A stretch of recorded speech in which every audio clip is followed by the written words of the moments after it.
Hi everyone. How many times a day do you say you're welcome? It's a perfectly acceptable and polite way of responding to thank you, but there are some alternatives that you could also use in your everyday life. In this lesson, I will teach you some fresh and friendly alternatives to you're welcome.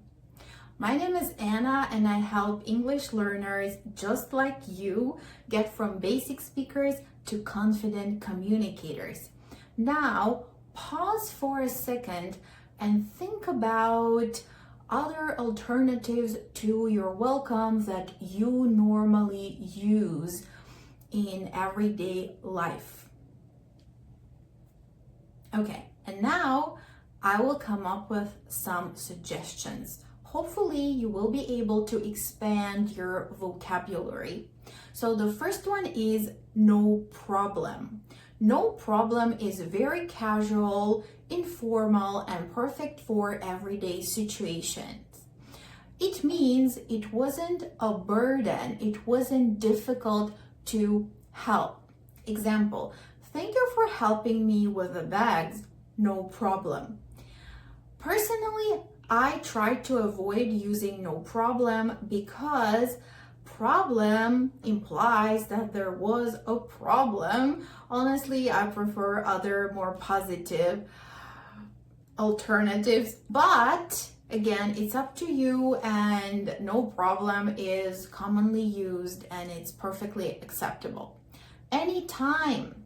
This shows you're willing to help again in the future. It's friendly and reassuring. Example, thanks for the directions. Anytime. It was my pleasure or my pleasure. It's even more polite and slightly more formal. It's great for showing genuine willingness to help. Example, thank you for your assistance. It was my pleasure. Sure. Short, sweet, and friendly. Moreover, it's informal. It's a simple way to acknowledge thanks. Example, thanks for the stapler. Sure.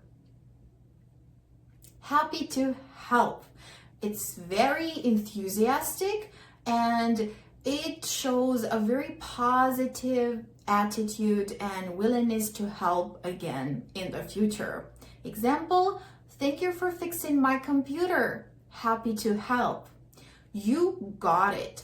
This is very casual and energetic. It implies you've taken care of something. Example, thank you for finishing the report. You got it. I've taken care of it already. Don't mention it. This downplays the action, suggesting it was no big deal. Example, thank you for the compliment. Don't mention it. Now, practice time. I will give you 3 scenarios and please pause the video, take as much time as you need to come up with example answers from this video. And the first one is, thank you for lending me your pen.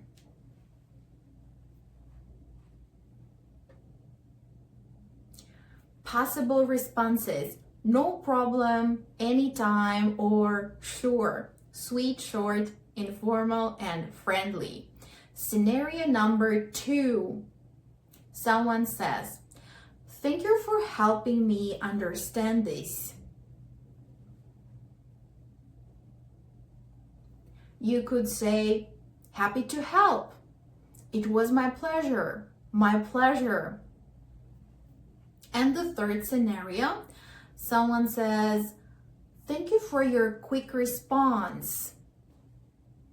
You could say, you got it, or don't mention it. Great job. Practicing these phrases aloud will make you feel more comfortable and natural with using them in your everyday life. So let's summarize.